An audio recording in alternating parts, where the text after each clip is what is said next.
looks like up high of Inver Park in Larne for this Euro 2025 playoff between Northern Ireland and Norway. A two-legged affair over the next few days for the right to compete in the finals this summer in Switzerland. The climate here in Larne is very different for tonight's game. It's been raining throughout the day.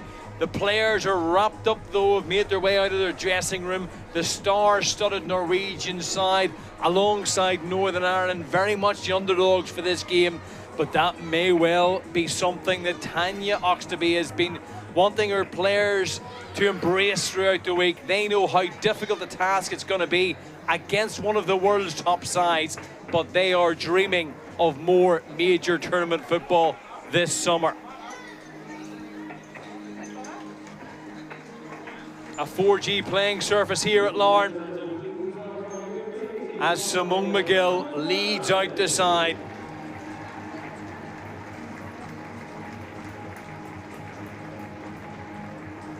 A big prize and offer.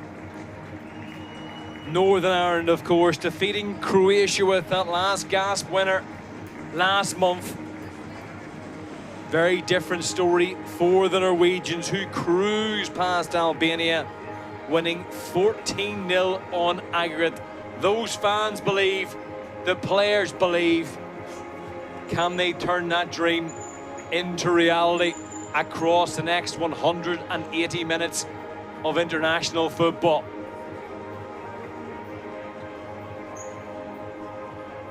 The 16th best team in the world against the 45th. Two-time European champions Norway, two-time World Cup winners, as we await the anthems.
Rebecca McKenna to give their tracksuit tops to the mascots on a bitterly cold evening.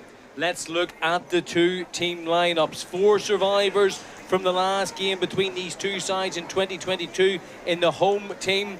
Doug Deal returns, and it's a first international start for Natalie Johnson. She was a late substitute against Croatia last month. Lauren Wade scored a winner in that game, which booked Northern Ireland's place here.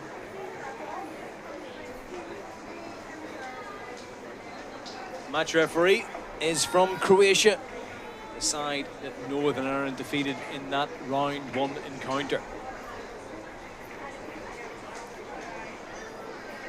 It's a Norway squad filled with talented players, so much so that the likes of Hegerberg and Mjelde are on the bench. Monum of Arsenal has scored 8 goals in her last 7 matches. Caroline Graham Hansen of Barcelona is one of the world's best.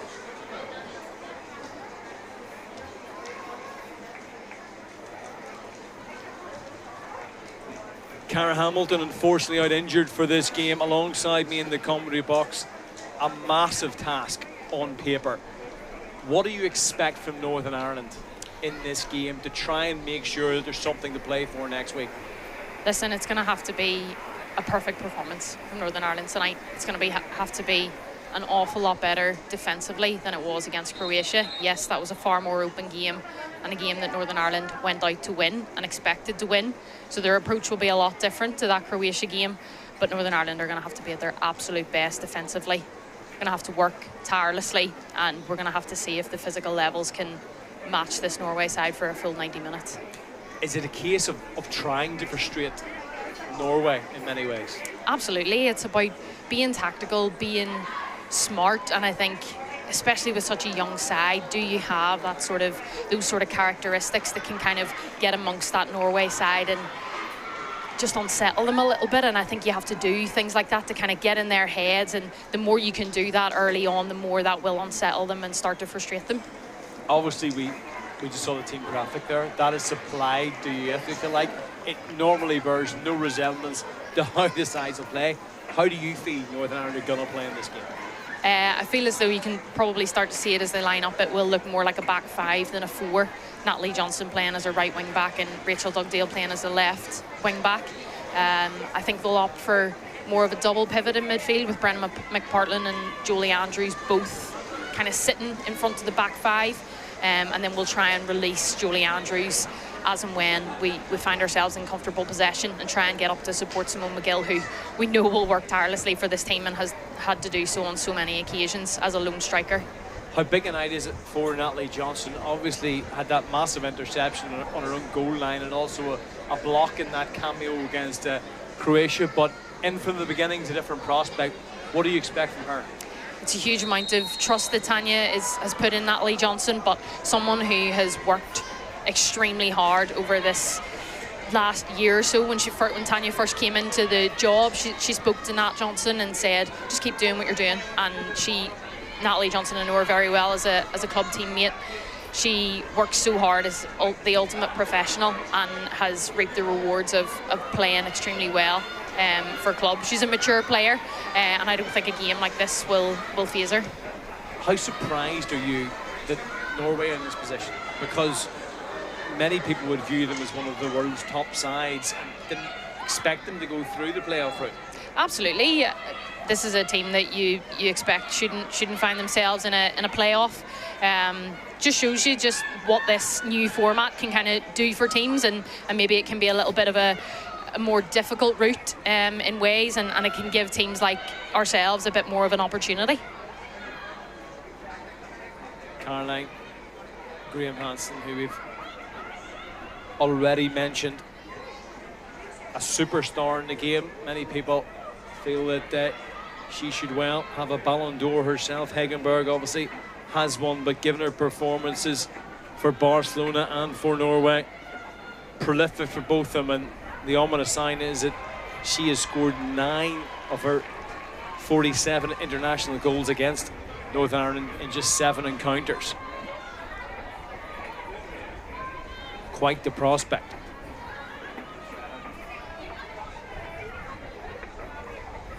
You can already see that 4-5-1 or 5-4-1, sorry, block from Northern Ireland. Just try and shift and screen and force Norway to break them down. How do you deal with Graham Hansen? Because you don't want to focus on one player, particularly in international football. It's obviously something that's talked about a lot as Norway go on their first attack. But if you focus too much on one player, there's plenty of other quality in the side. But in Graham Hansen, she's the player who makes Norway tick. Do you assign someone to her, or is it about a collective defensive performance. I think you assign 2 to her. I think you're gonna be asking an awful lot of your wide forward. So the likes of Lauren Wade is gonna have to help out Rachel Dugdale, no doubt, on many occasions throughout this game, and double up and nullifier as much as possible when she's on that right hand side. But she will drift. She'll move around. She'll probably have a little bit of a free role for Norway. I think you can sort of see her maybe playing closer to Freedom Onum there, almost like a 10. So it's going to be a case of, someone's going to know where she is at all times. Good hassling from McGill, but she's penalised. You're a Northern Ireland player, you're obviously a Northern Ireland fan, but when you look at that Norway lineup, if you were a neutral, who else would stand out in terms of the capabilities that they have? I think Guru Wrighton is right up there as well, alongside Graham Hansen, with one of the world's best players in unbelievable form at the minute for Chelsea in the early stages of the season. Finished the season brilliantly with Chelsea last year and was so pivotal in them going on to win another league. Second top scorer in the WSL. Advantage being played as Norway bear down on goal. Northern Ireland defenders stepping away from Graham Hansen, and well, it was a body that got in the way. Luckily for Northern Ireland, and crucially for Northern Ireland, because on the counter-attack it was a flowing switch from back to front, and just give us an idea of what I'm sure Tanya Oxtoby will have expected from tonight's opponents. Flicked over the top, it's the front three trying to link up again. Difficult conditions here as it's lifted into the box. Difficult for the cameras to even pick out the ball sometimes. It's a foggy, rainy night, and there is a skipper involved. Rebecca McKenna, though, didn't gamble. Holloway looking for Wade.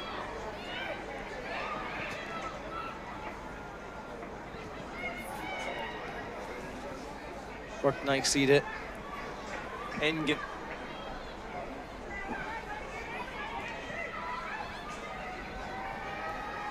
Filters back, nice playing the edge of the box.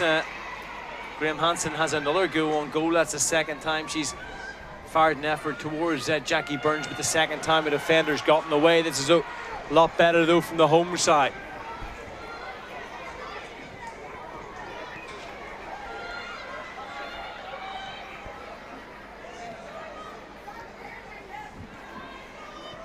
I think that was just an example of the moments that Northern Ireland are going to have to take great advantage of tonight, as those transition moments. Norway are probably going to commit an awful lot of bodies forward, particularly their fullbacks.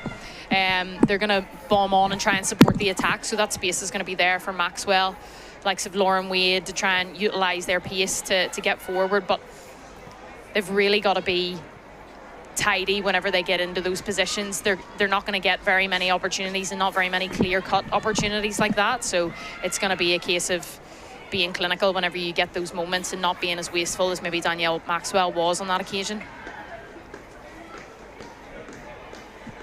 Possession, as you would expect, dominated by Norway in the early stages. They've already had a couple of half chances.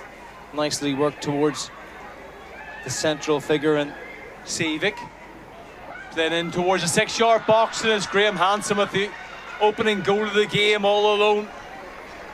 Norway strike in the opening 6 minutes of this game. It was a scrappy build-up. It made its way though towards Graham Hansen, who simply doesn't miss opportunities like that. A 40th international goal, and not the start Northern Ireland would have hoped for.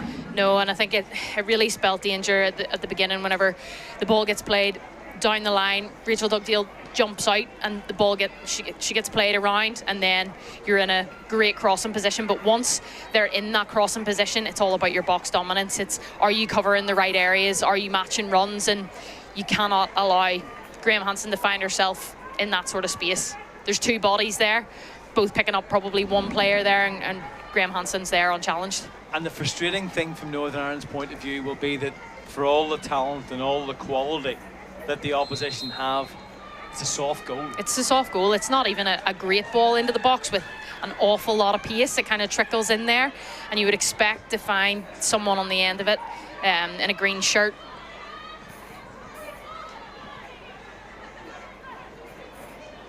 probably of the previous attacks, it was the one that looked like it was not going to result in goal. Unfortunately, from Northern Ireland point of view, it has done, and they find themselves 1-0 down early on at Inver Park.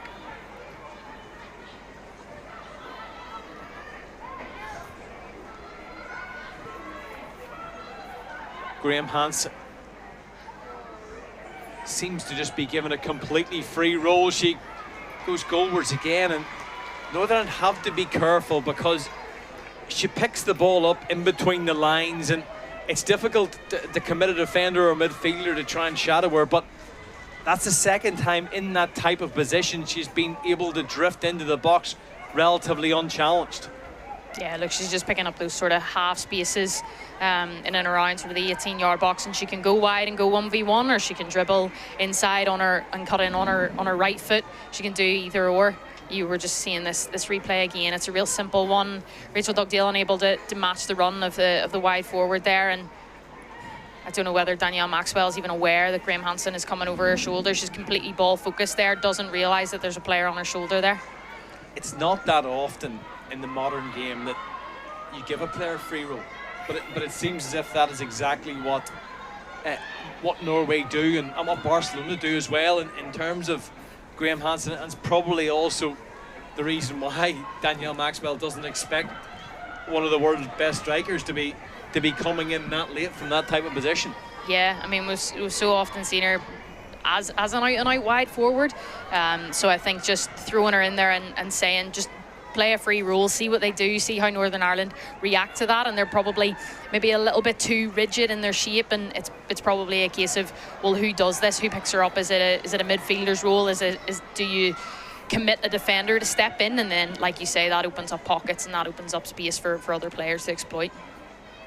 It's so difficult to play against, and that obviously has been the feature, I'm sure, of all of the analysis that's gone on before the game, not just her ability, but all of the WSL stars. And you look at the Norwegian side, and you're talking about some of the top sides in the world: Chelsea, Barcelona, Arsenal, Atletico Madrid.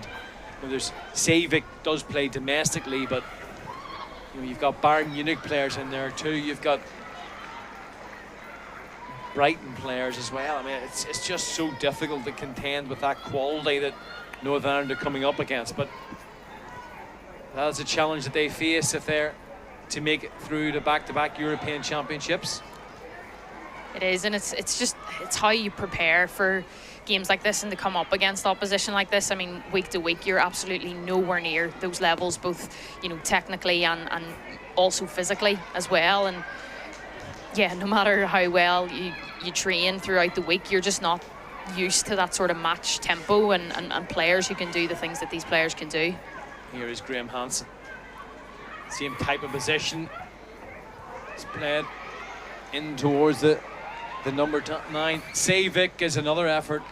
Flashes wide, and Norway certainly who didn't have the smoothest of travel plans to get here, have started very well. They have based themselves in Leeds for this camp at the Leeds United training ground, and we're supposed to fly over to this game as we look at the turn, and it's just wide, whistled wide from Moonham. We're supposed to fly over. Gemma Granger there, the manager, former Welsh boss as well. Her quick thinking led to the fact that because of fog delays, they instead took the boat over and got here in the overnight ferry. She wasn't a manager, she could be a travel agent. I think it was a bit of insider knowledge there. I don't think too many would have known about that boat over. Very different experience for some of the players, but she said they kind of enjoyed it, and it was almost a bonding trip. The way she made it, I don't have to. She made it out as if it was like a school trip. I don't have good sea legs, to be perfectly honest with you, Cara. So that would be my idea of the worst possible way. I would rather wait until the next morning. So.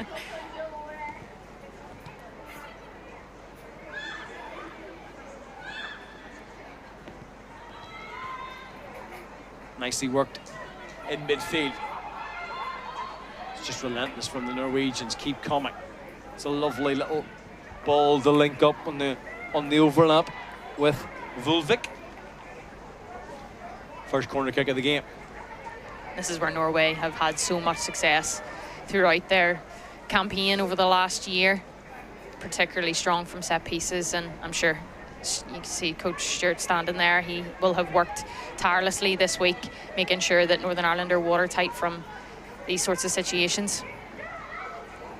Pull back towards the edge of the area, lifted in. It was almost a second. It was straight off the training ground. You gave it the build up and it almost came off. It was a ball towards the edge of the box, and Harviken just wide, but it did take a final touch off a Northern Ireland defender. What are they going to do this time? More conventional. Goalkeeper goes down, recovers, and it's going to be fired in from outside the box, and it's a second. It flies in. Northern Ireland find themselves 2 down. Hansen, I think it was with the effort. I'm not sure if there are question marks about a player who potentially may have been in offside position. It was certainly something that was pointed out initially. You can see it arriving just in the edge of the area here. Fired in and past Burns, and I think she was making the point just after the ball hit the net that there may well have been a player who was distracting her and was in an offside position. There is VAR here, so it will be looked at. I don't know that there's anybody in her line of view that's directly affecting it. She's maybe just still thrown off a little bit, just having to get back up onto her feet as she was knocked down. But there are an awful lot of bodies in front of her, but I don't know that it's a player that's offside that has caused her to sort of be thrown off by that shot. I don't think VAR is looking. I think this delays because Jackie Burns is down. She took a tumble just before the ball hit the net from the initial corner kick. Receiving a little bit of attention, Jackie Burns, and has given both sets of players an opportunity to go over and have a word with their management team. Northern Ireland 2 down in the opening quarter of an hour. The goals from Graham Hansen, the forward, and Tuva Hansen, the defender. Let's have another look at it. Just you can see in the edge of your screen there's the situation where Burns went down. I'm not sure if it was even a clash with one of her own players. Got back up on her feet. I mean, in Northern Ireland initially do pretty well, make first contact, make second contact, and then, you know, it's a long range effort, and Rebecca McKenna's doing her best to get out and block that shot, but there's so many bodies in the Northern Ireland box that they're probably conceding space on the edge of the box, thinking that that's the least amount of threat. But whenever you've got quality like you do in this Norway side, they'll shoot on sight, and you can't give them even a clear-sighted goal. You're young, you're hip. Did you know that Tuva Hansen was a TikTok sensation? Almost a million followers? I can proudly say that I do not have TikTok. Right. Is that even and will younger? not have TikTok. Is that even younger again? Yeah. I'm millennial as opposed to Generation X. Isn't that what TikTok is? Well, Generation X? She is 27. She is 27, but 28. yeah, 28 as of last month. Almost a million followers on TikTok. The Bayern Munich defender. She's also got a goal here at Inver Park. And Northern Ireland find themselves with a mountain to climb. They knew it was going to be so difficult before this game, given the quality that Norway have. And the opening quarter of an hour of this match has certainly played out that way. McGill. So unfortunate in that game at the Euros against Norway. That historic game. To pick up an ACL injury and after out of top level football for about a year, as we see a shot of Gemma Granger. She's 1 month younger than Tanya Oxtoby. This is her 11th game in charge. She was Welsh manager for 3 years.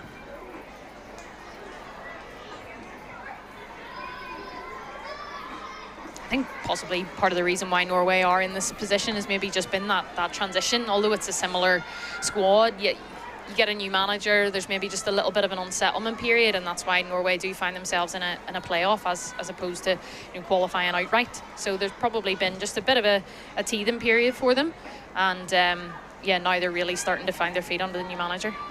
Is it fair that it's a seeded playoff draw? I mean, this realistically is the most difficult draw that Northern Ireland could have got for a place in the finals. Yeah, I mean, I think we've discussed before it. They really want the best teams at the tournament, and this is one way of making sure that happens in this format. But does that not mean it's so difficult for a new side like Northern Ireland in 2022 managed to get to the finals and inspires younger players coming through? It's very difficult for a minnow, if you like, to get to that point with this new format. It is, yeah, but you don't want to be a minnow side who just gets there but can't compete whenever they're there. So whenever you get to a major tournament, you want to know that you're going there and going, yeah, we can challenge. And Tanya has alluded to that herself. Yes, we made it there in 2022, fantastic. Give the best account of ourselves that we could at the time, but the next time that we make it there, we want to be there and saying, actually, we stand a chance of getting out of this group. And if you can't beat a team like Norway, you can't compete against them right now, well then you probably don't deserve your place at a major finals. You don't want to just get there by fluke, really. Graham Hansen still feeling the after effects of that challenge from Rebecca McKenna.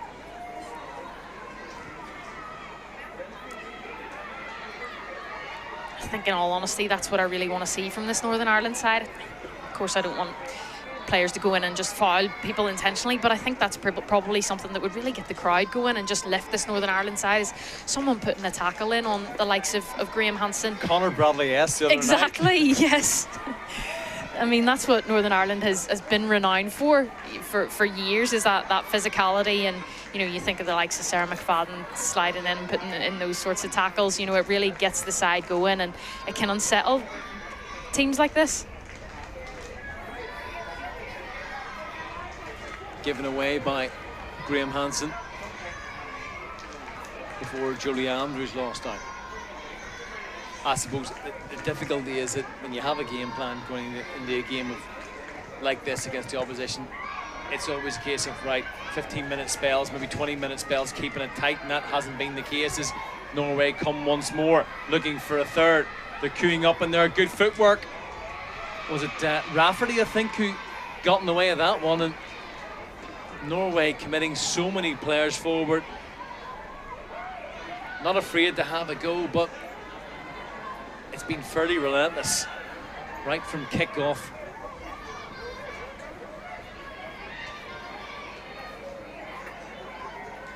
Vulvik on the right-hand side. Both full-backs loving to push forward. One of them's got a goal in Hansen.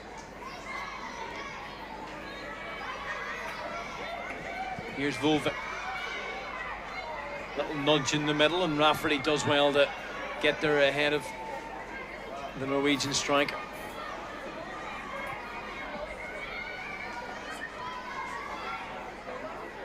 You can see Simone McGill there trying to get her midfield to get a little bit higher. They really were collapsed there on top of their back five. It was just two banks very close together, just inviting Norway onto them.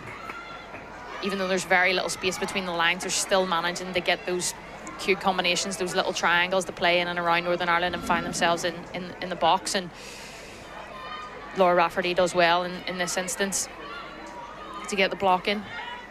Defenders also did well not to lunge in and make a challenge after that good footwork. Any touch in that area is a risk.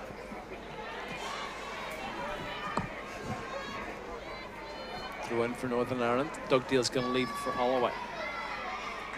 Northern Ireland finished second in their group before that 2-1 aggregate win over Croatia after extra time. A stunning finish from Lauren Wade. Still without the likes of Cara, who's alongside me, Nadine Caldwell, Rachel Furness and Sarah McFadden. Demi Vance and Marissa Callahan not selected once more. Kerry Beattie, the only real new addition to this squad from that victory over Croatia. huge turnaround of players. Just 11 of the squad played at the Euros just over 2 years ago. Big transition.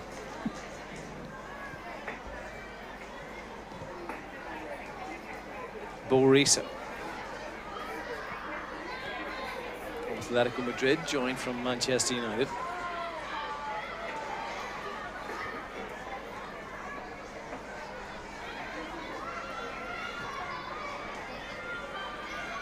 Midway point of this first half, Northern Ireland find themselves 2 down after 2 goals in the opening quarter of an hour from the Norwegians. Their superstar Caroline Graham Hansen with the opener. Their fullback Tuva Hansen with an effort from just outside the box to double that advantage. It was a goal that almost happened in slow motion after the set piece.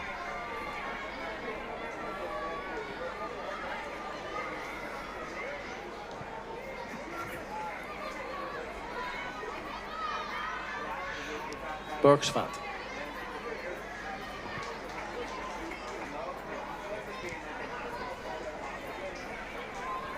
Worked across to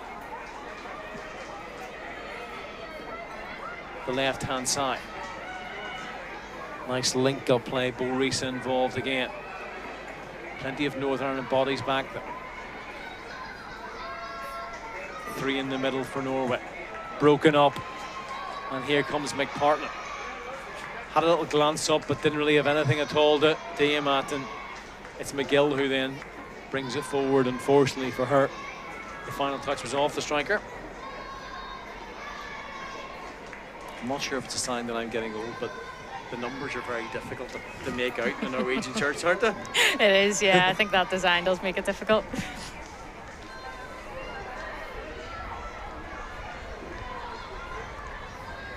Angled numbers on a new shirt for Norway.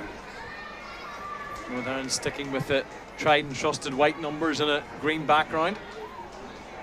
Jolie Andrews hooks it forward. Nobody's there though. Andrews missed the first leg against Croatia, came back in for the second one.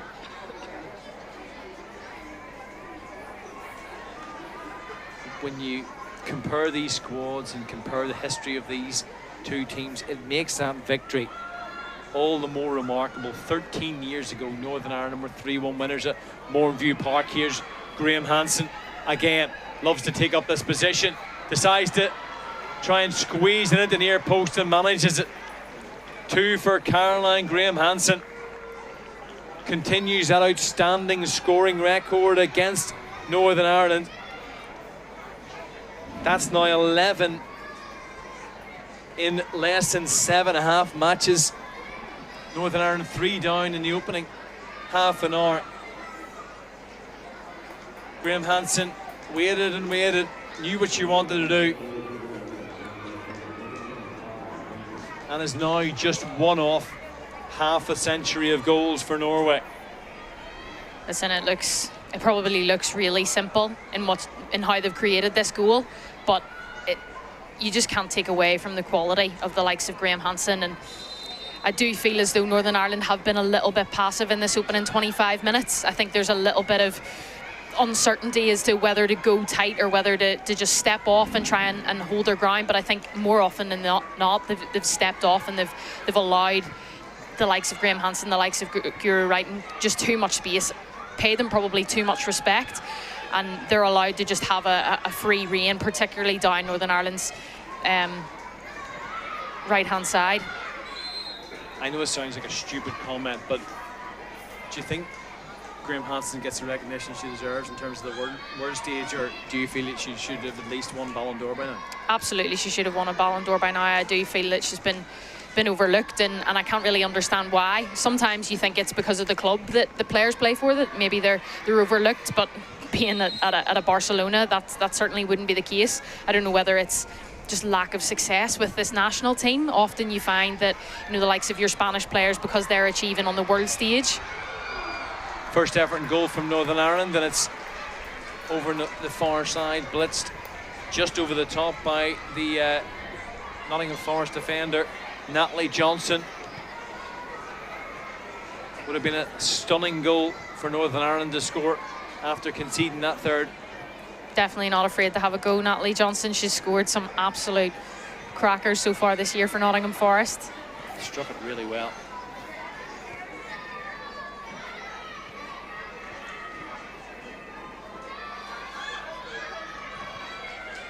Save. It's towards you know who. For once, so the pass was overhit. And it's a conundrum we spoke about in the opening seconds. The positions that Graham Hansen takes up makes it so difficult. Even when you're 3-0 down and you're looking to chase the game, and this, as I mentioned, was the best effort Northern Ireland have produced so far, but you can't take your eyes off her for a second, or else this game could be over after half-time. This tie could be over, if you like, after the opening 45 minutes. It's already very, very difficult for Northern Ireland to try and get back into it.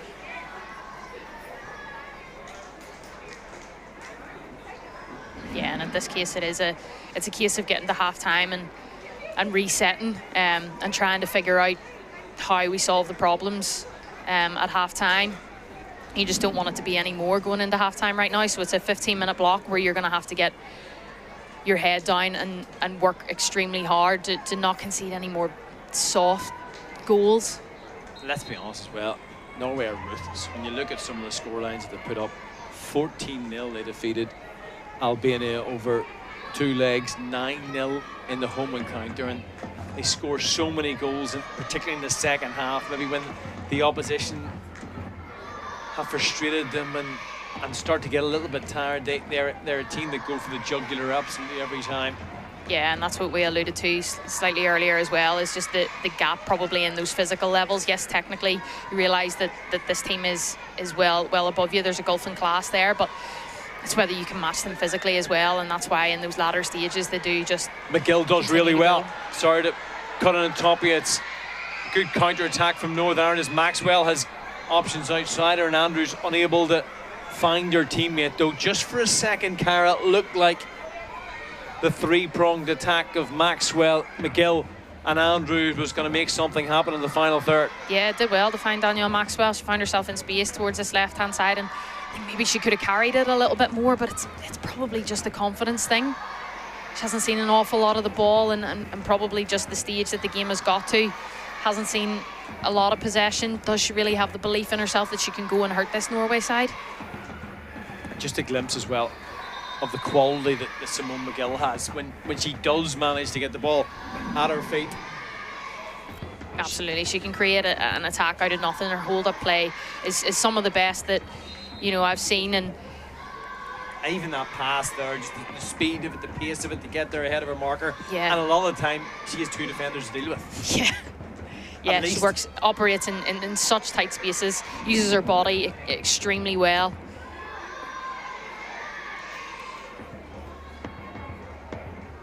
How do you try and shut it down, if you like, to half-time?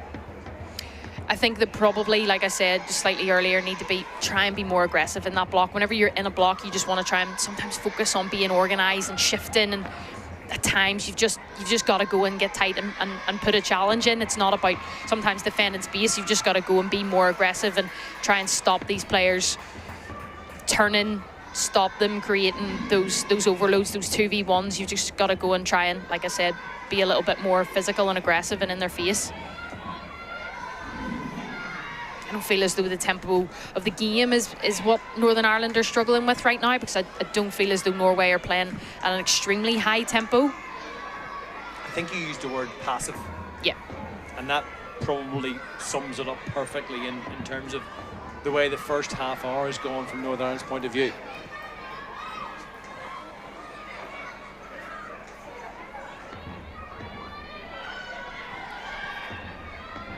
Particularly the fact that the game's also here. It's maybe not the wide, expansive Windsor Park. This is probably not the type of venue that Norway are used to playing matches at, and it was felt it was almost an advantage for Northern Ireland to put them in that situation. Absolutely, they'll have wanted as much help as they can get against this Norway side, and this does use the word equal the playing field slightly, but it does sometimes end up being a little bit of a leveler, a pitch like this.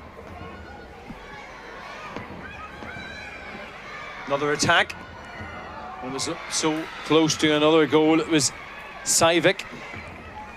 Brave defending again to deny Saivik.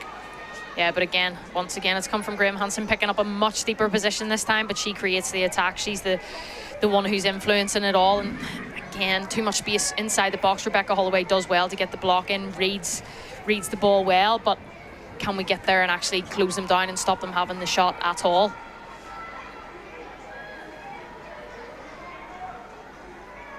Norway have already scored from a set piece that drifted towards the edge of the box. The referee wants to have a word with a couple of players in and around the goalkeeper. It's Engen who standing right beside Jackie Burns.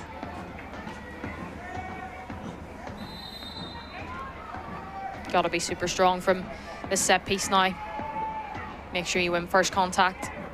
So many bodies around the Northern Ireland goalkeeper, very congested 6-yard box, and it was a Norwegian head that almost got on into it, but it's well defended. Saivik looking for support.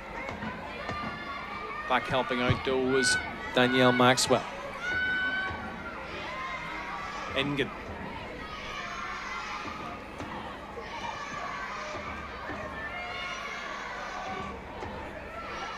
Everyone except the Norway goalkeeper Fiskestrand inside the Northern Ireland half, as you would expect. Everyone back helping out. The win has gone the way of the visitors.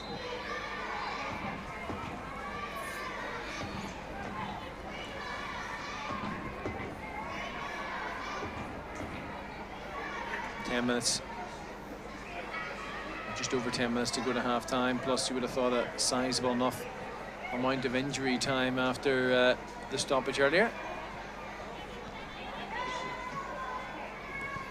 It's actually a bounce ball given instead, or drop ball, sorry.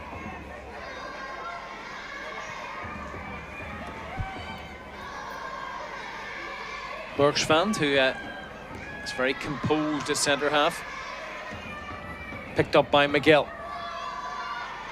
Surrounded by Norwegian shirts. And that numerical advantage ends up paying off. McGill nowhere to go in that situation, crowded out of it. Yeah, all she could do there was try and win a throw-in, which she didn't manage to do in the end. But yeah, there's not much in way of support for her. Again, it's probably just a case of players lacking belief in themselves to want to get on the ball. And you can understand that when you're 3 down. Absolutely, yeah. I mean, probably. Oh, it's poor enough challenge from Doug Dale. It was late, referee. Spotted it straight away, I think. Thought about playing the advantage and may well have a chat with Rachel Dugdale. Good to see her back in the lineup. Obviously forced off late in that game. Away in Croatia, missed a second leg as a result. Took a nasty challenge in that game. Late on. Borisa winning camp number 79 this evening. Didn't play a huge amount at Old Trafford when she joined Manchester United. Out comes Jackie Burns, takes it with authority and straight away looks upfield to see what she could aim at. Instead, just calms it down. No one lets her teammates get further up the pitch.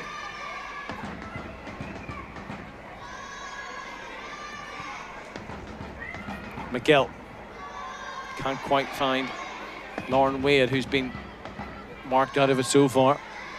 We of course do know that all Lauren Wade needs was a minute or a second, if you like, in that left foot.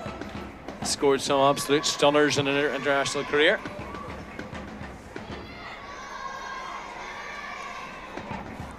I was about to say probably none better than the one against Croatia, but I seem to recall one. I think it was against Belgium, maybe away. It was away, in yes, one of the World Games, Euros. And it was. Yeah. It caught everyone by surprise, including the outside broadcast where the match was being played. Remember one against Wales as well. In a friendly, absolutely no right to score from so wide. I think a lot of people questioned whether she meant it, but she absolutely did. Quite the highlight reel. Lauren Wade. when she sits back and reflects on her career in many years to come. Still a huge part of this current squad, winning her 60th cap this evening, is already finding it 14 times. Everything is coming down that left-hand side for Norway. Maxwell. Really well defended. Simone McGill was one-on-one in that situation, but it was Harviken with the strength who guided it back to her goalkeeper, who has had virtually nothing to do so far. It's a bit more compact though from the home team.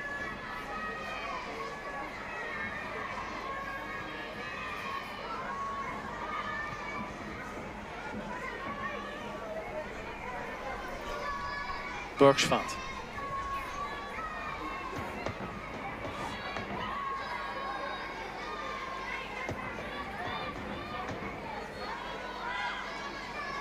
Northern Ireland playing so deep at the moment, trying to shut up shop and limit the impact that Norway can have in their half. They've already conceded 3 times. Player on the ball has scored 2 of them. Looking for a first half hat-trick, not to be this time. Up comes Bergschwand again. This time Norway go down the right-hand side and win themselves a corner kick. Seivik named in midfield, but loves to push forward centrally. Good back in there from Danielle Maxwell. She did well to track her runner, stuck to her task well. Fortunately has to concede a corner where we know Norway can be dangerous again. Well, you can see the 2 fullbacks, Hansen and Volvik, just lurking in the edge of the box. Clip ball in. 2 players attacked it, and it's going to be another opportunity for Borisa. Nice link-up play. Cross it, looked to be overhit towards the back post and had just too much on it for Engen, who I don't think was the intended target initially.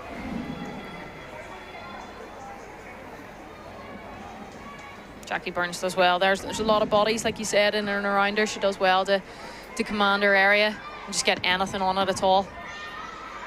It seems to be more and more of a feature in the game that to throw everyone forward and crowd the penalty area, knowing that all it's going to take is a touch.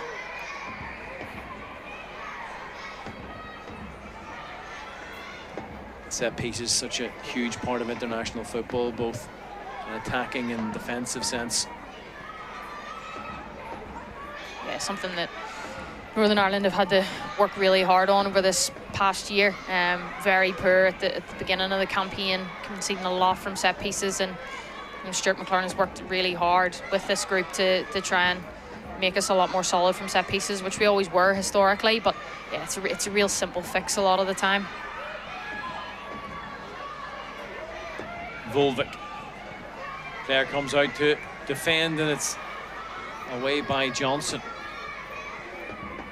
Bouncing about a little bit and falls to the Norwegian Engen, equally at home in centre defence or centre midfield. A lot of these players interchangeable, play different roles for their clubs. As Seivik looks for movement in the middle, it's glanced off the head of the midfielder who came in. Borisa perhaps, and Norway come again, just keep on coming. Here is Borisa. Lovely ball to the far side.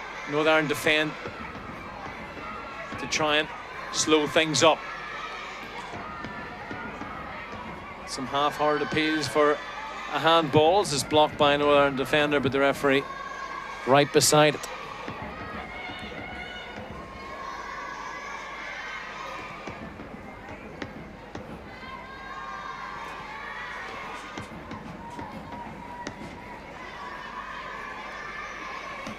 Back to Engen. It's a lovely disguised pass. Seivik was aware that there would be movement outside from the fullback. Volvic didn't quite come off this time though, but good idea from her.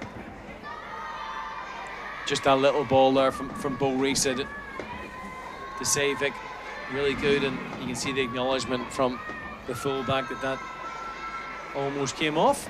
Yeah, I mean, there's great connections within this team. They're so fluid, and you know who is moving where, who's going where. It's so difficult to track, but they're brilliant at their sort of close combination play. It just unlocks Northern Ireland's defence so often in this game. I know I mentioned before the game maybe about some of the players on the bench rather than the starting lineup, but there's still plenty of experience in there. Volvic was probably the least experienced, although she's fitted in very well on the right hand side. Just her 7th cap. The rest are pretty much all above 50, as there's a player down clutching her knee. Is it Bo Vista? No, it's not actually. It was Bo Risa for a second. It's Engen, maybe? It's Engen, yeah. Just right in front of us. And yeah, I think just it was on that follow through.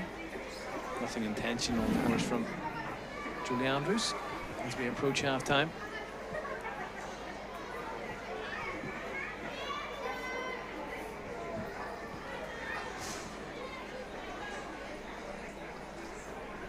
Engen looks to be okay, and the referee asks for the throw-in to be taken. McGill obliging, nice bit of sportswomanship, and it's now back with the Norwegians.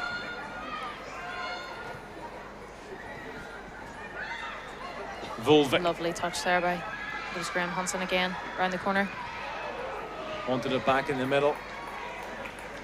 Doug Deal got in the way though. It's just those little passes. It's a really look at it. difficult one for her to control. Actually, it was Monaghan. It's a really difficult one for her to get the right pace and the right accuracy on that pass, and she just plays it perfectly into Savic's path. Sorry. And desperate not to concede again. There's 1 minute of additional time. Thought it would be a little bit longer than that after the considerable stoppage. After the second goal, and Norway try and come again with another.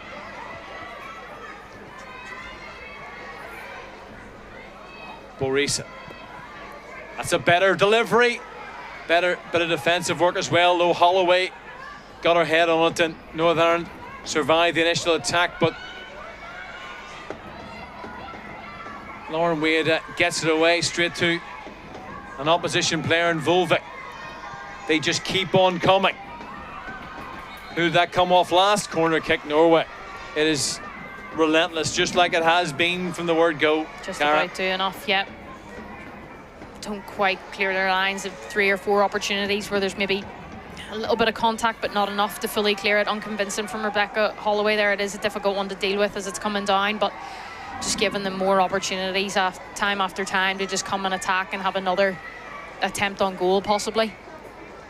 Parton was also in that area, but There's just a little bit of lack of commitment or a bit of indecision. Just unsure of themselves, Northern Ireland, and there's not enough conviction in their clearances. it's going to be the last attack of the half, you would expect, and it's high and wide. Just a hesitancy there. You see a player on the edge of the box, able to pick her head up. She's either going to cross it, put in a dangerous cross, or have a shot, and it's a little bit too passive for me. There's a player close enough there who can step on and maybe put a little bit of pressure on her, but she's allowed to get a shot off too easily. It's been all Norway in the opening 45 minutes. Graham Hansen, the star of the show, with 2 goals. The skipper, their first and third sandwiched in between. It was Tuva Hansen with an effort from just outside the box. In truth, it could have been more. It has been non-stop from Norway, who just keep on coming, pushing and pushing the Northern Ireland back line, trying to open up an advantage in the first leg of this Euro 2025 final playoff. The favourites The star-studded Norwegians in complete control at the break.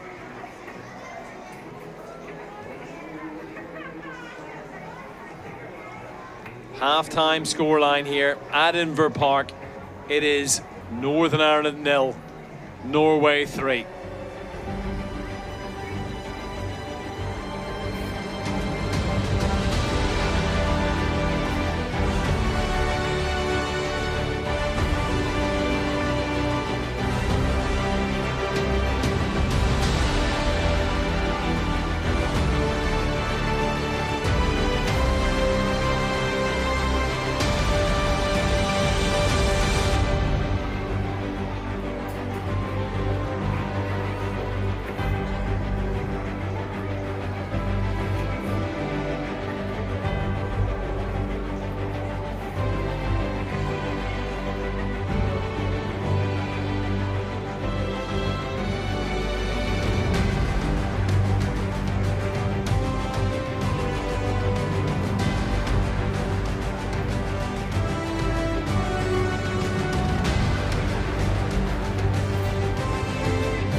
Inver Park for this Euro 2025 second round playoff, first leg. Northern Ireland hosting Norway at Larne.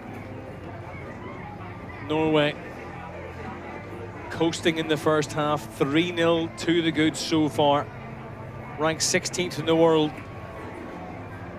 Historically, they have been as high as second, two-time World Cup winners, two-time European champions, four-time runners-up in this tournament.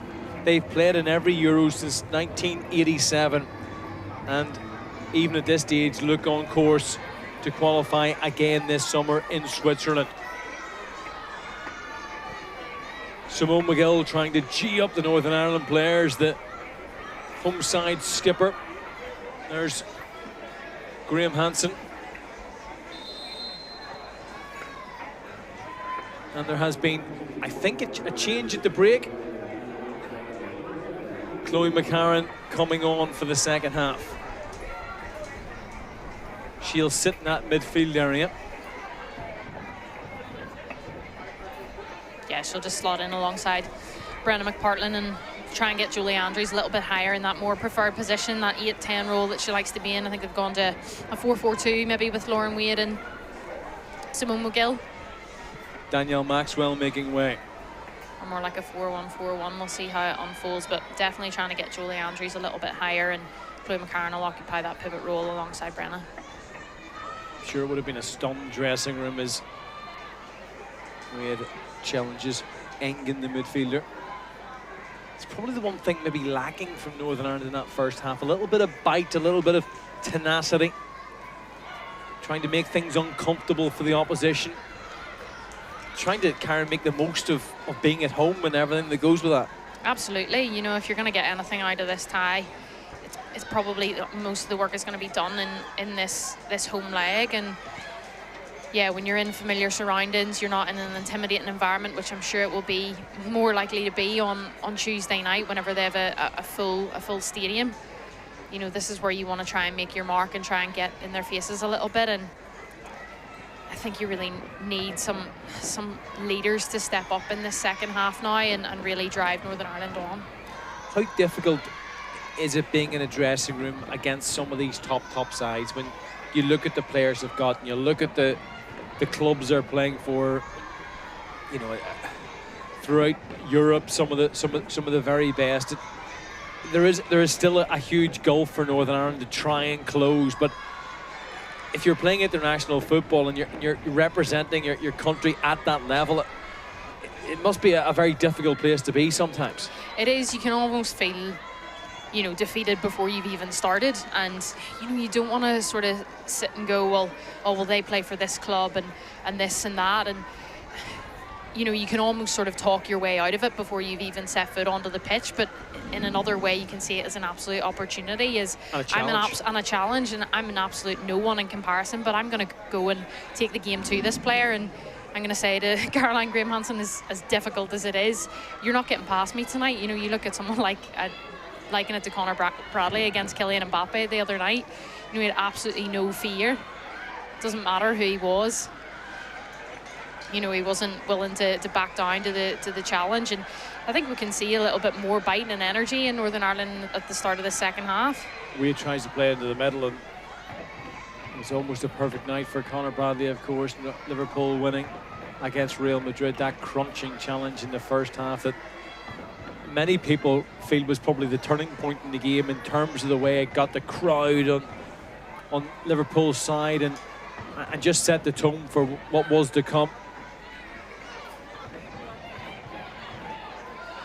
Northern Ireland conceded early on through a Caroline Graham Hansen goal. That was followed up by a strike from just outside the box from the fullback Tuva Hansen, and then Graham Hansen followed up with another.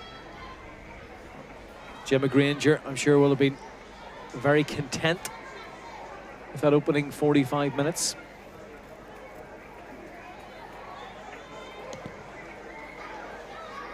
Good ball to find Andrews.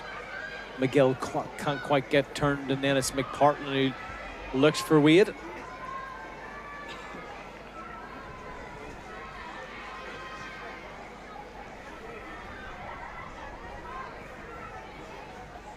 very early on in the second half. But do you feel that Chloe McCarran's introduction is closing things up a little bit? I think just maybe a little bit of a tweak in the system for Northern Ireland has helped them slightly. They almost look like they're working in more of a box in midfield. So you've got Brenna and Chloe McCarran at the bottom of it, and Lauren Wade and Jolie sort of playing slightly higher. They look quite narrow. Simone McGill still playing as a number 9 on her own, but definitely getting a little bit higher and getting a little bit more pressure higher up. Good run being made on that near side again, and that's where all of the threat came in that opening half.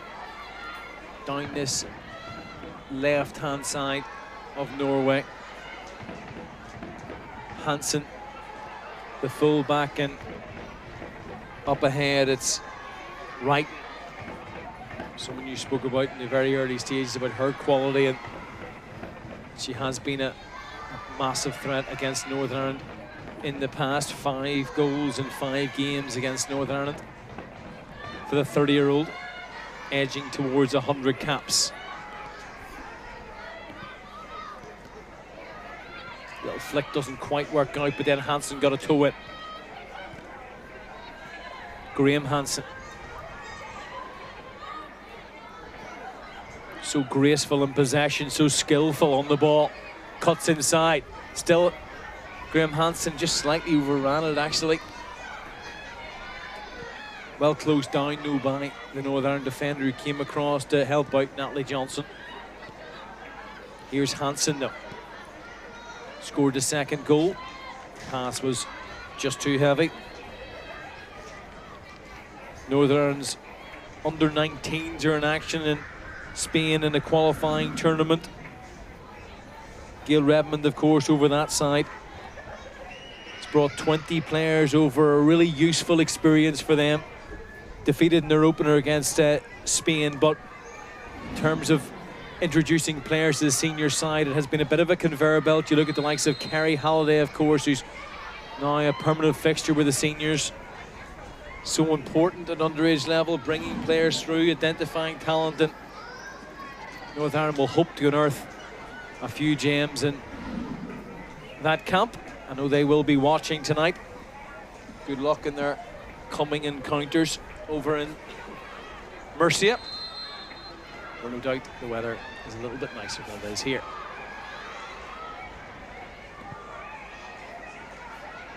Rafferty looking for Wade. The pass was a difficult one to execute, though. Belgium and Iceland in the same group as those Northern under-19s, along with the host nation Spain. Tanya Oxtoby just on the edge of her technical area.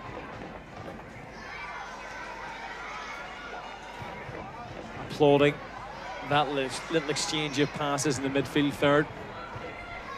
Didn't amount to anything, but it was a little bit more positive and forward-thinking. Really does look like whatever has been said at halftime is definitely injected a little bit more life into this Northern Ireland side. They look a little bit more front-footed. They look more aggressive all over the pitch.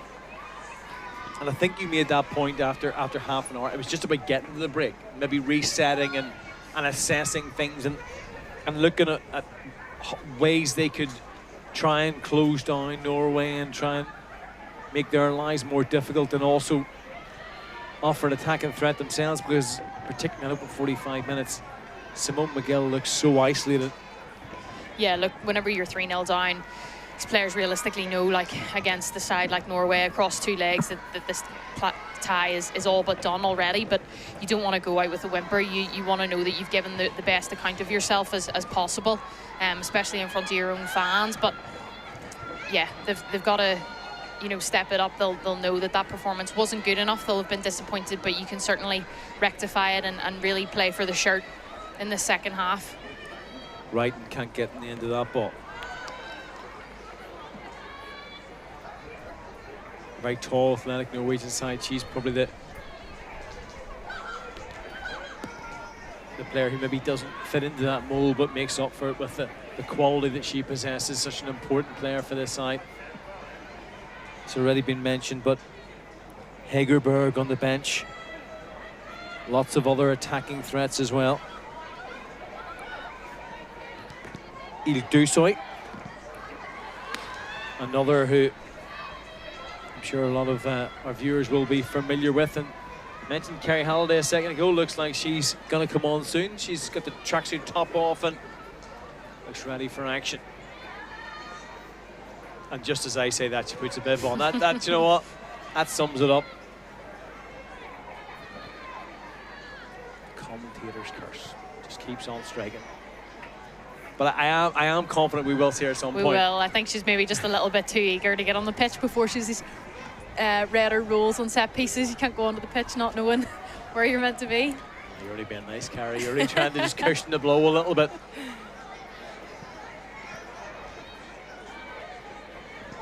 Borisa again looking for right in this near side. 10 minutes into this second half, Northern Ireland find themselves 3-0 down in this playoff first leg. Return is on Tuesday in Oslo, a 5 o'clock kickoff for that one. It was labelled as David against Goliath. Northern Ireland very much the underdogs, but unfortunately for Tanya Oxtoby's side, it has played out that way so far in the opening 55 minutes of this game.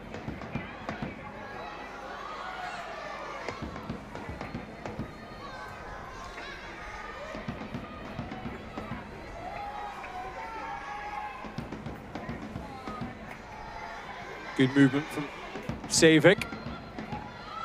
Claimed by Jackie Burns. I'm conscious that this is the third time we brought up Conor Bradley in this commentary, and I'm a Liverpool fan, but nothing has really been able to get the crowd involved. No. Has it? I mean, there was a drum beat there, but there's been very little to kind of get them on Northern Ireland's side and maybe act like that 12th player that they so often have been. Yeah, and look, it's very unlikely that it's going to be from an awful lot of attacking threat. To say that in Northern Ireland, they're starting to come forward now, but you know it's got to be that out of possession, those putting big blocks in, big tackles in, and even just the noise of the players themselves. I feel as though first half it was so quiet, even from the players themselves. You can hear that from our position here, and I just felt that there was a lack of voices. Even it just felt as though it was very lifeless. McKenna hurting the challenge with Graham Hansen, trying to get it across into the box, and Hansen in a defensive role with the challenge. McKenna was half appealing for a corner kick, and you can see that it was the right foot of the full-back McKenna that got lodged under the boot of Hansen, Graham Hansen. One of the toughest players in this Northern Ireland setup, though, and she looks to run it off. Edging towards half a century of caps, Rebecca McKenna. 2 away from that milestone now. Bo Rafferty, the most recent player to claim her 50th. Could be an opportunity for the home side, and well, it's well broken up by Engen, who just frustrated Simone McGill just when it looked like it was going to open up for her.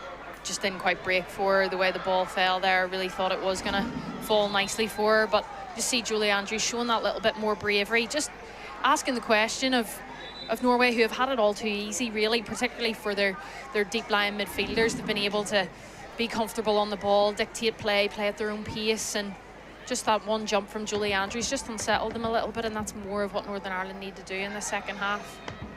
But certainly have done it in this opening 15 minutes. A little telling off for Rebecca Holiday, but there's a bit more of a bite now. And I don't think Tanya Oxtoby was that disappointed to see that.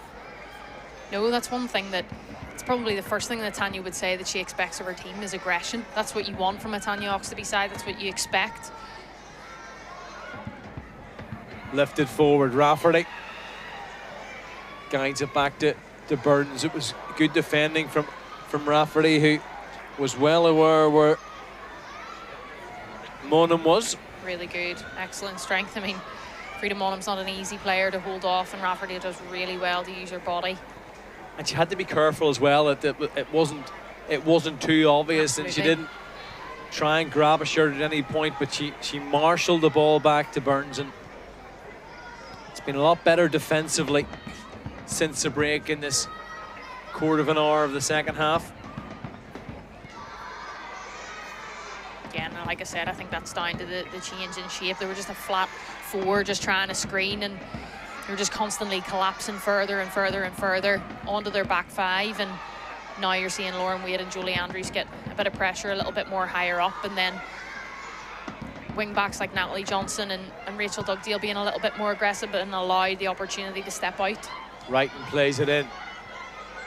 Ball bouncing about and recycled by Engen. Cross comes Chloe McCarran, and since her introduction, she hasn't been on the ball a lot, but how important is it, her spatial awareness? She's a very smart midfielder. She is. She's excellent at reading play, and, you know, cuts out a lot of attacks and does the stuff that sometimes, like you say, does go unnoticed. But yes, we all know that her quality on the ball is some of the best that we have. A couple of changes coming up for Norway.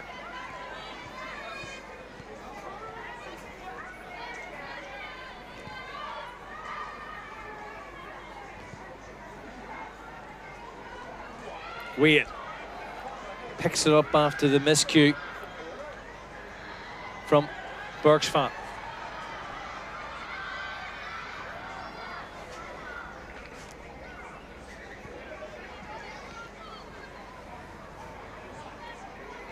Graham Hansen.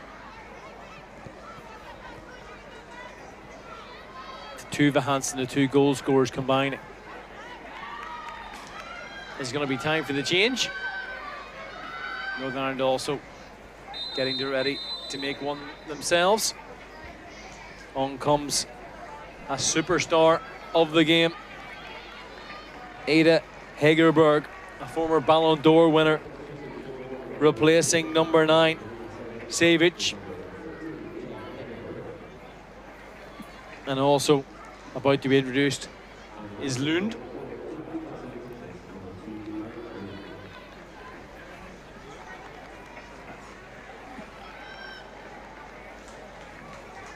And off goes one of the goal scorers, Tuva Hansen, on this near side. Swap for Northern Ireland as well. Kerry Halliday, there we were talking about a little bit earlier, for Jolie Andrews.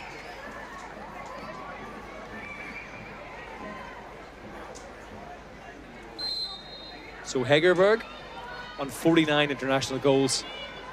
Hansen on 49 international goals. First involvement for Halliday, tries the little reverse pass to McGill. I think in those two substitutions, you just really see the contrast between these two sides, and it couldn't be any greater. You know, Kerry Halliday, what cap is she on now? I think it's double figures, 10. Just reaching 10, yeah. At the age of 19.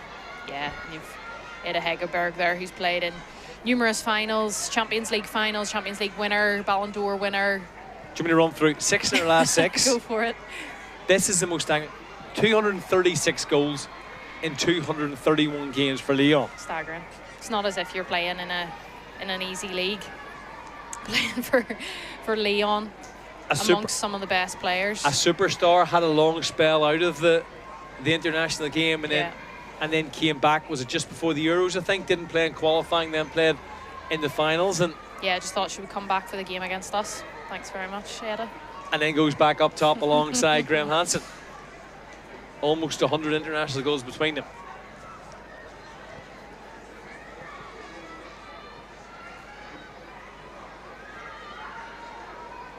She's just got such a presence. She's just such a physical presence up top there. You just look at her and,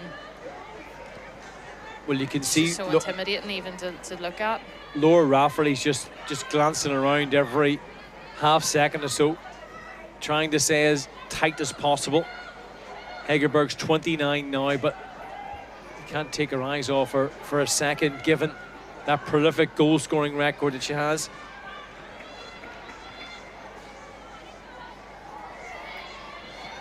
Didn't start the second leg against Albania, and it was the same front three for that game, but introduced after an hour here at Inver Park.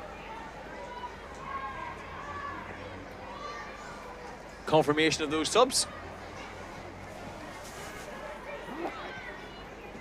I'd say she's probably the first Ballon d'Or winner to play in Lorne. Can't think of any others, but stand to be corrected in that front. Ball into the box, Hegerberg denied by McKenna, who got just ahead of her. Crucial interception from Rebecca McKenna, washed it all away and guided it behind. Really crucial. It was a difficult one to judge as well. Thought it could have been going into her own net there as well, but she does really well to just guide it out of play. It's a really dangerous ball from Monaghan. She knows Hegerberg's right on her shoulder. She's got to get anything on it. Almost everyone huddled inside that Northern Ireland 6-yard box. It's in towards that area. It's Kerry Halliday over the top, patrolling that front post area, doing her job. And it's going to be a corner kick from the other side now.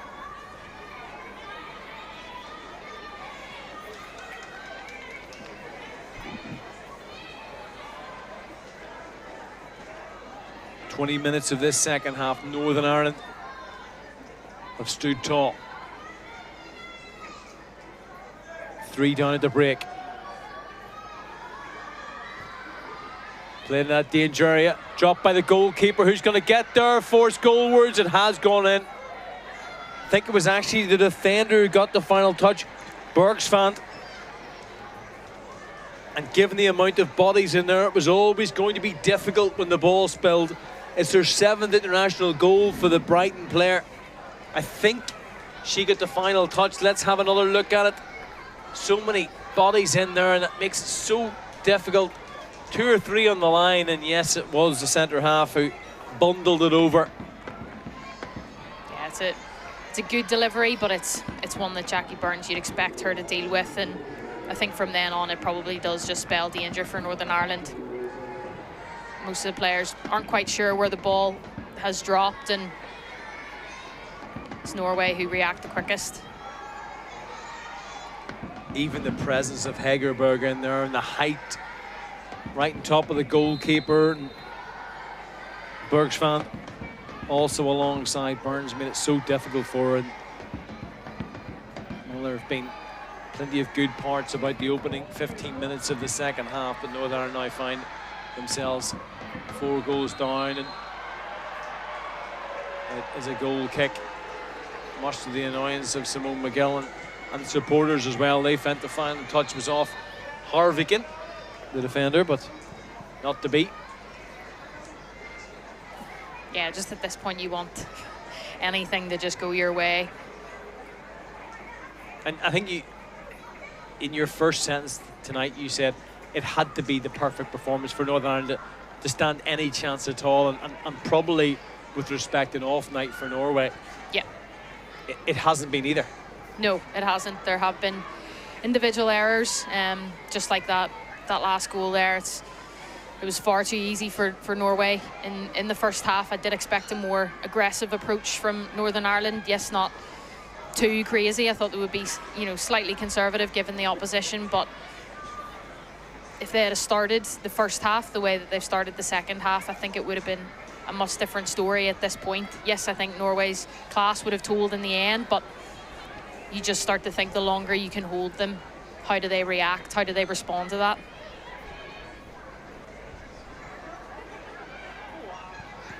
Johnson lifts it in.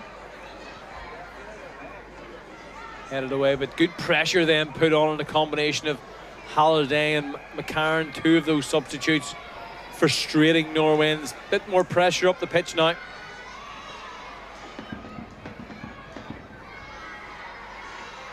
It's so much better from Northern Ireland just to step up and try and close down space in front of the defenders. There's Tanya Oxtoby Not sure if she's looking at a little bit of analysis there, or trying to have a chat with some of her substitutes, trying to come up with a game plan for this final quarter of the first leg. Flicked on by Miguel.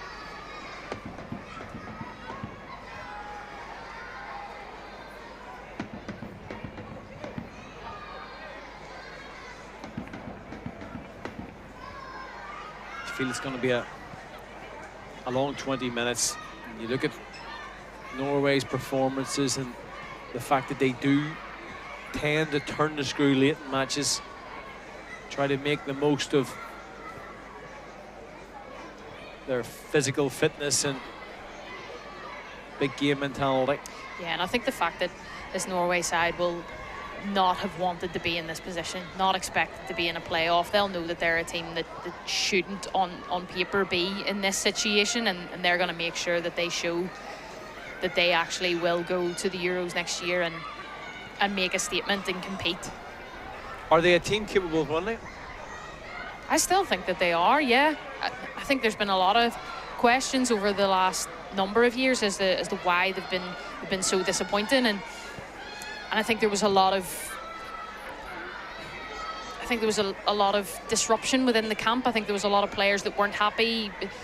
Things had sort of come out that there was a little bit of disruption within the camp, and I think then that led to the change of manager. And I think now with Gemma Granger in charge, if she can steady the ship and she can start to implement her principles a little bit more and bring the group together, then there's absolutely no reason why they can't be a force once again, because you can see obviously the talent speaks for itself, but the understanding and the connection that this team has, that they've played together for a number of years now, that they should be a team who are capable of challenging. Just a month between Tanya Oxtoby and Gemma Granger age-wise. Right. Good footwork and played out towards Lund, one of the substitutes. Right, Lund. Corner kick for Norway.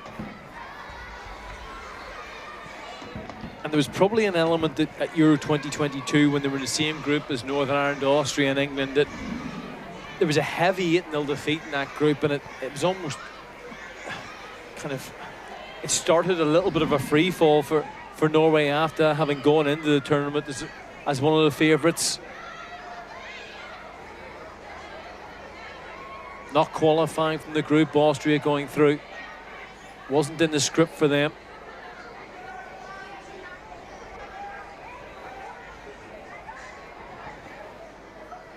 Every single Northern Ireland player, bar one, is in their own 6-yard box.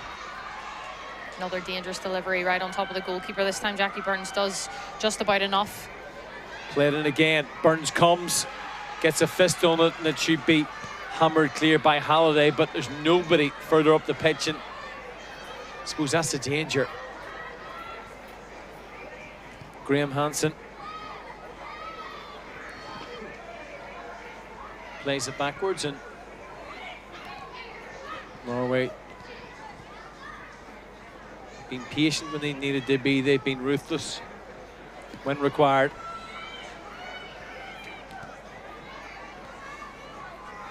Borisa.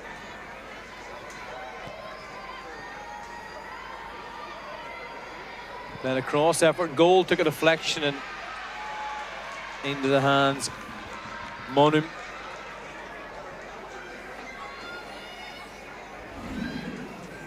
Three goals in our last four for Arsenal in the WSL. Scored 4 against Albania last month.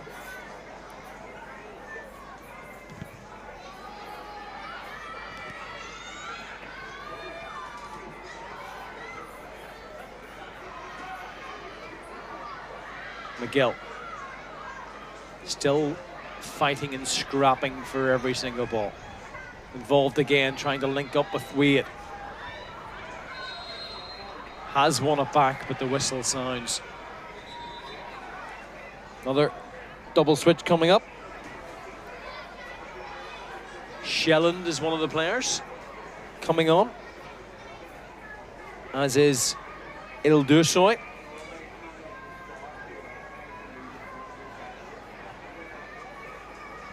Il Dusson of Manchester United.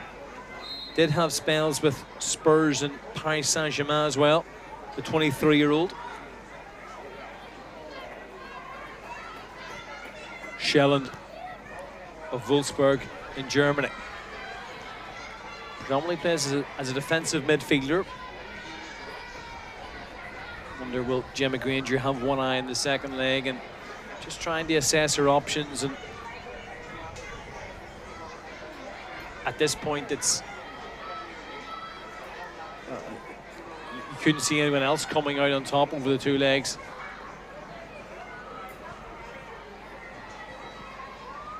So no doubt she will be thinking about the next few months and trying to see what options are available to her. And there are plenty of them. Switch ball towards Lund. Natalie Johnson did well to cut out the pass to Wrighton. It's going to drift out of play, and, well, Simone Miguel again, I mentioned, never stops running, never stops going. No, she'll chase down every ball for this full 90 minutes. One of Northern Ireland's most dedicated players probably ever to wear the shirt, gives everything for the cause every single game. Wrighton goes off, so too Boarisa. McGill still down, and that signifies a little bit of huddle for both sides.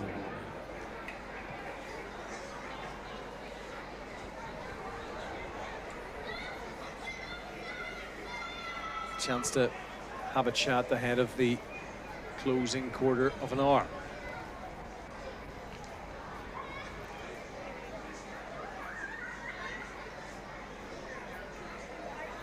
Northern Ireland haven't played at this ground for 3 years. The last time was a 4-0 victory over Latvia in a World Cup qualifier here under Kenny Shields.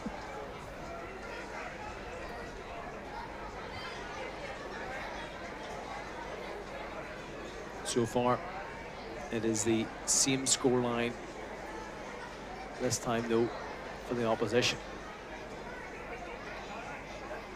McGill's up. In many ways, although she didn't score, that Croatia game probably give you an insight into Simone McGill and her mentality. Hadn't played a lot for her club, Aston Villa, going into it.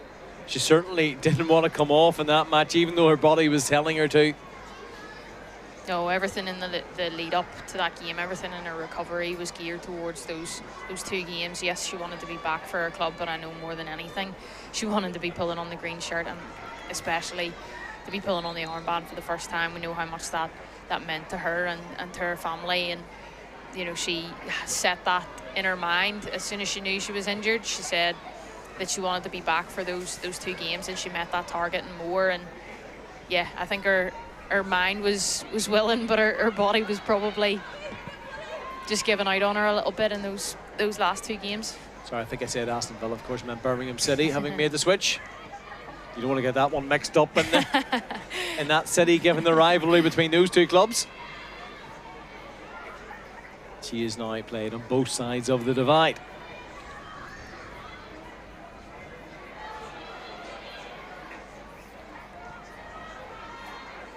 Made the breakthrough, of course, at Everton. Player of the year. Number of occasions there. Has been an international since a very early age. I think she came into the squad as a 15-year-old. Holds that world record goal, finding that 11 seconds into the encounter against George as well. So plenty of highlights for Simone McGill during her career. Lund wants it in the edge of the box, so too though does Graham Hansen, twisting, turning, and it was a really intelligent shot because we were right behind it. She had absolutely nothing to aim at, and she almost toe poked it goalwards. Yeah. This angle might not do it justice, because just of where we are in the commentary box, it was right behind it. There was no space at all to work with, and she tried to squeeze it through the legs, I think, of one of the players. 3-4 players round her, still manages to get a shot away. Her feet are just phenomenal. It doesn't look as impressive in that replay, but trust me, from the angle we were at, she knew exactly what she was doing. Going in search of that 50th international goal. On 49 for a lot of this game, having hit a double in the first half. This may well be a better angle here. You see 3 players trying to stop her. And almost came off. Halliday trying to get a shot in at the other end. Can Northern Ireland grab a goal themselves? Halliday. Her cross is cut out. Taken down by McKenna. Northern Ireland throw in. Love that from Kerry Halliday. Just that desire to get on the ball, not showing any fear. Prepared to run at players. You just see she's always so lively and willing to get on the ball. Even if she gives it away, it's not going to faze her. She wants to get on it again. Has made a seamless transition from the underage sides to the senior setup. The Linfield player, Kerry Halliday.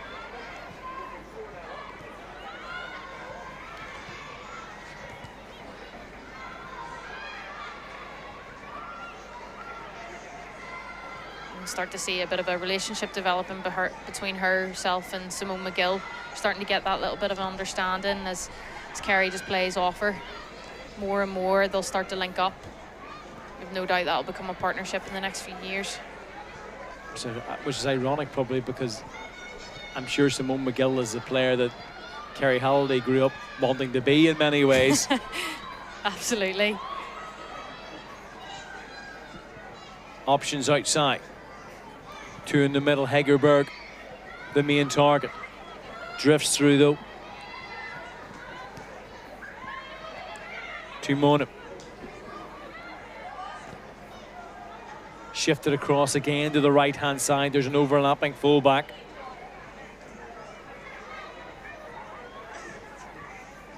Instead, Il Dussoy just calms things down and plays a high percentage pass. Into the final 10 minutes here at Inver Park. Lund to Graham Hansen, the number 10, who wins yet another corner kick.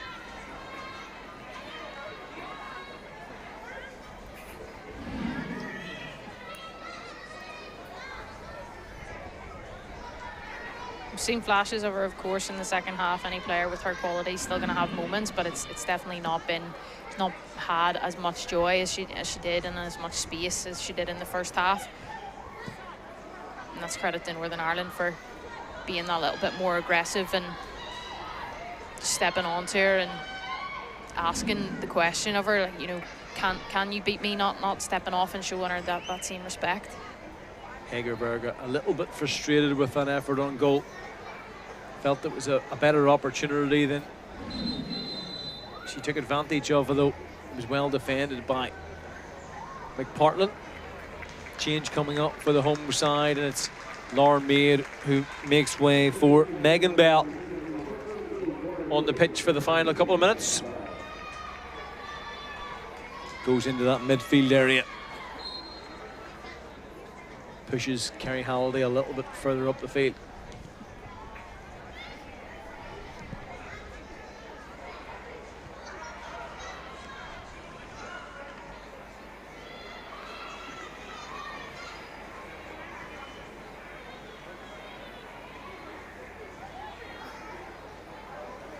So a difficult night for Northern Ireland, the home side, conceding 3 in the first half, 1 in the second. Hansen, another corner kick. Every single time the ball goes towards her, tends to cause danger, but as I say that, the flag's up on the far side, so she had drifted offside, and it's very tight from that very angle, tight, but yeah.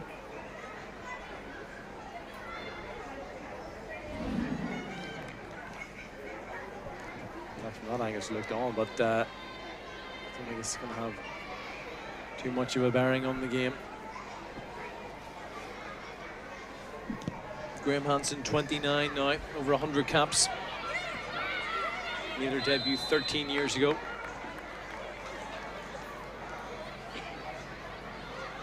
Ada Hegerberg actually made her debut as a second half substitute against Northern Ireland in that defeat in 2011.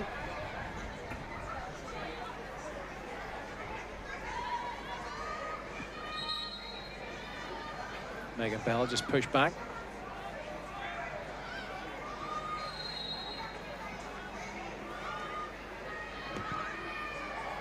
Too close to the goalkeeper.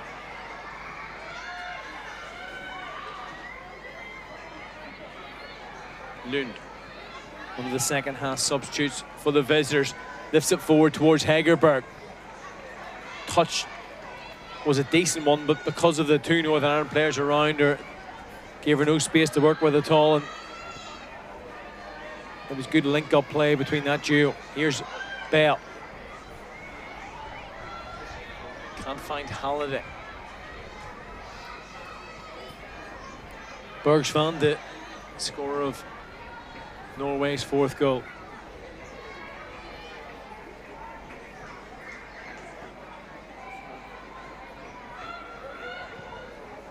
Hegerberg. Can't find Hansen. Rebecca Holloway emerges with it. Little touch from Halliday is too far ahead of Simone McGill. It has certainly been a bit more aggressive, if you like, and a bit more risky when in possession, looking for the pass further forward in the second half, and obviously they have frustrated Norway after this break. Yeah, of course, I think the disappointment obviously is going to be the nature of the goal in the second half. The 4-0 probably just knocked the stuffing out of them a little bit. I'm sure they would have come into the second half thinking that if they could hold them to a draw in the second half, a 0-0 would have been, you know, a good performance based on how the first half went. And it's just the nature of the goal in the second half that's going to be the disappointing thing. Still 5 to 10 minutes to go here, and you just want to make sure that it's not any more. But like you said, it's been a much more encouraging second half. I think, you know, the introduction of Chloe McCarron certainly helped in that tweak in the system, and it'll give Tanya something to think about in the second leg. And I think we saw something similar with our double header against Portugal. When we played the first game, probably wasn't the right setup. We didn't totally get it right, and we didn't totally execute properly. And then once we got into that second leg, we tweaked a couple of things, and probably were disappointed not to come away with a draw at the end of that fixture. Took the lead in that match at Mourneview Park. And those signs of encouragement can be crucial in a two-legged contest, just to bring a little bit of positivity to Tuesday's encounter in Oslo. Lund.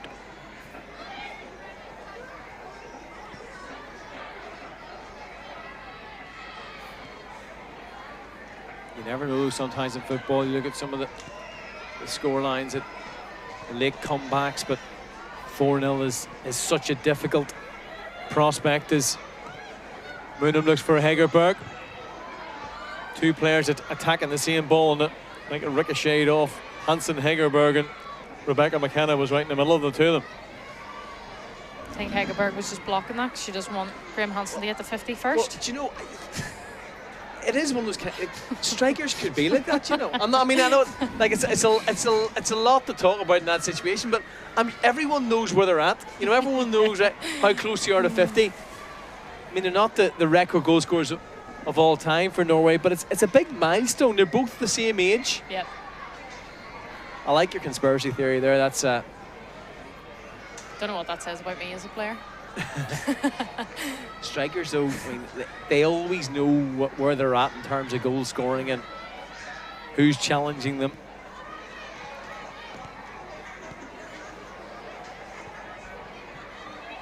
A pass from Graham Hansen just behind her teammate. Nice turn no from Halliday. Northern Ireland conceding in the opening 6 minutes of this game, 2 down after less than a quarter of an hour, and then 3-0 before half-time. They had that one shot from Natalie Johnson. It was the only real effort on goal. Simone McGill has kept going and is epitomised by the fact that I think that's Northern Ireland's only corner kick, and that's all about perseverance, work rate, and every other attribute that Simone McGill has. Yeah, and it's also just about the fearlessness of Kerry Halliday as well. I think just in that little phase, a couple of times there, just little touches, and I mean the way she rolled her player in the middle of the park, and then she tried a little flick, it didn't quite come off. Yeah, the execution wasn't there, but you can see the kind of excitement that she brings, and like I said, the fearlessness that she's had coming into this game. Bell plays it in. Goalkeeper wasn't taking any chances.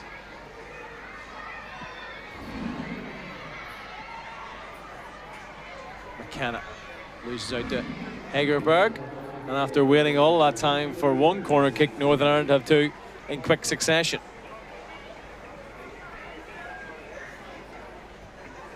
So I think the sort of end phase of this game is what Northern Ireland should take going into the second leg. Now that the tie is probably all but done, you don't want to obviously concede that fully, but to just say that, you know, you want to go out and express yourself in the second leg, and you literally have nothing to lose now.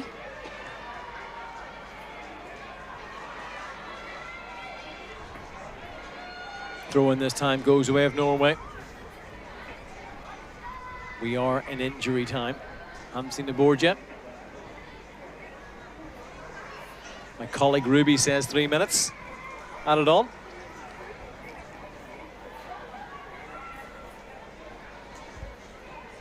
Of which we have played almost one of them.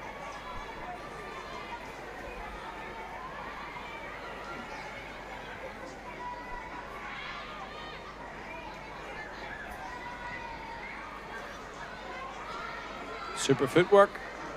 Nowhere to go though on the far side for Ile de Soy.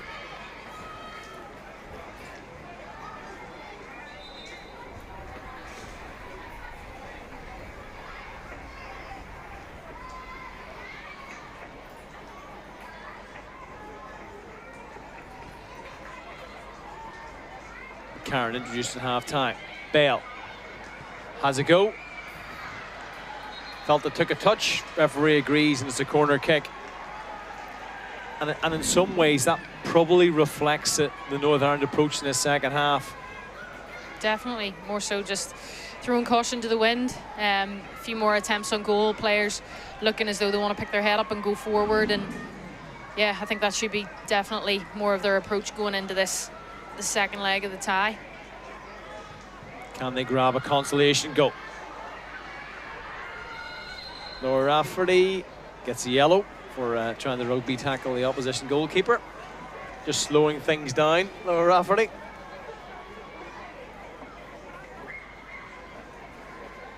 I think it's first booking of the game, actually. In the 92nd minute. No real complaints from the centre half.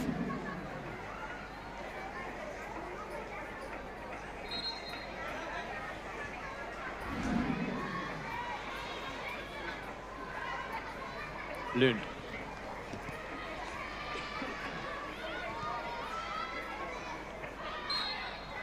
Norway are going to have a free kick.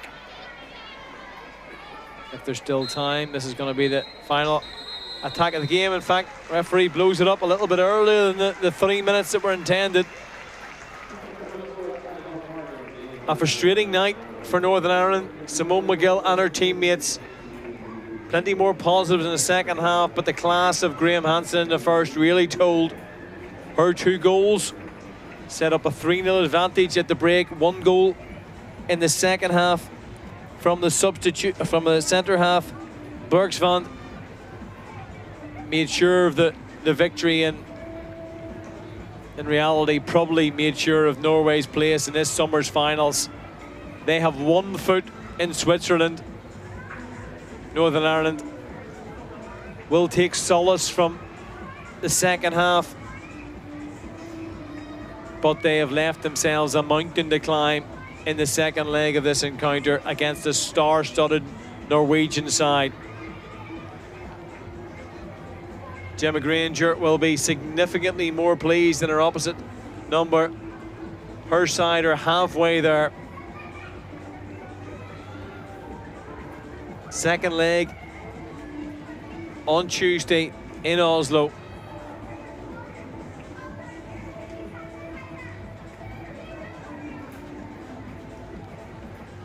Cara, how did Northern Ireland approach it when, in reality, as I said, the tie is virtually over?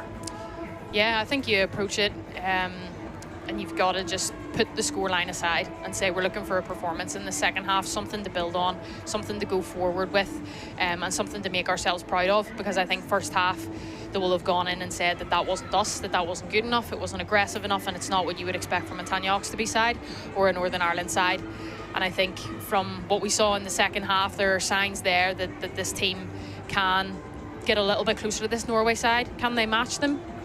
Probably not. There is definitely a gulf in class there, but certainly they can be a lot better than what they were in that first half, and ultimately that's where the tie has been lost. What will be said in that huddle right now?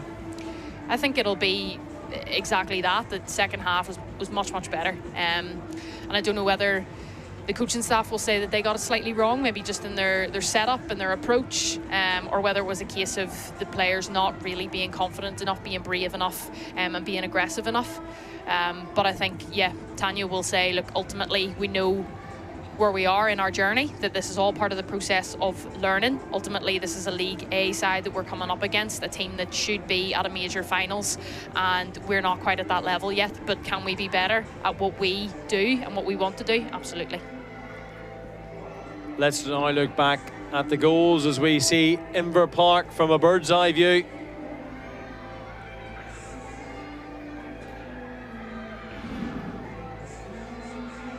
It started very early for the visitors. Graham Hansen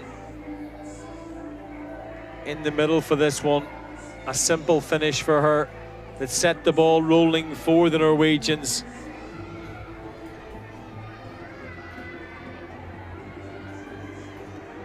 And from a Northern Ireland point of view, not the start that they would have wanted.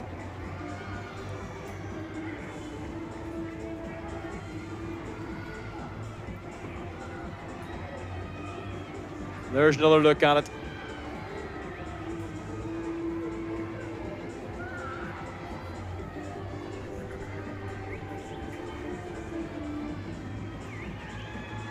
Caroline Graham Hansen continuing her outstanding scoring run against Northern Ireland.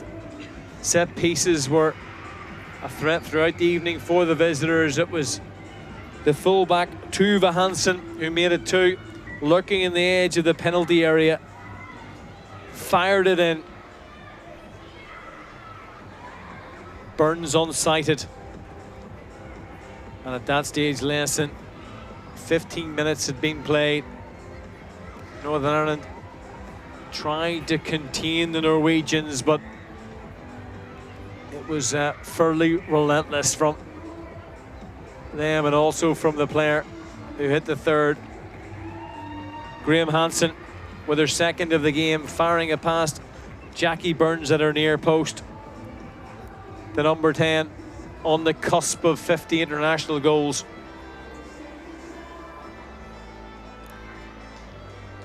Ominous signs for the home side.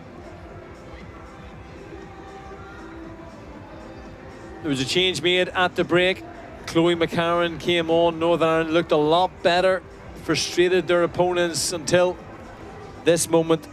Turned in from close range by Bergvan, the centre half.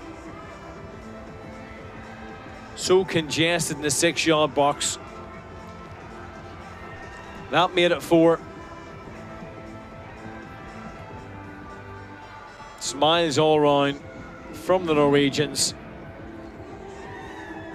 And they're superstars, plenty of signatures and selfies.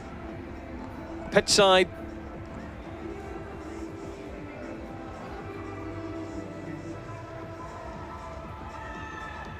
The full-time score here at Inver Park in this first leg of the final Euro 2025 playoff. It has finished Northern Ireland 0, Norway 4.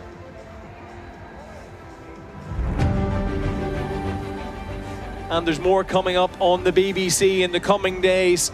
A massive weekend of sport for you.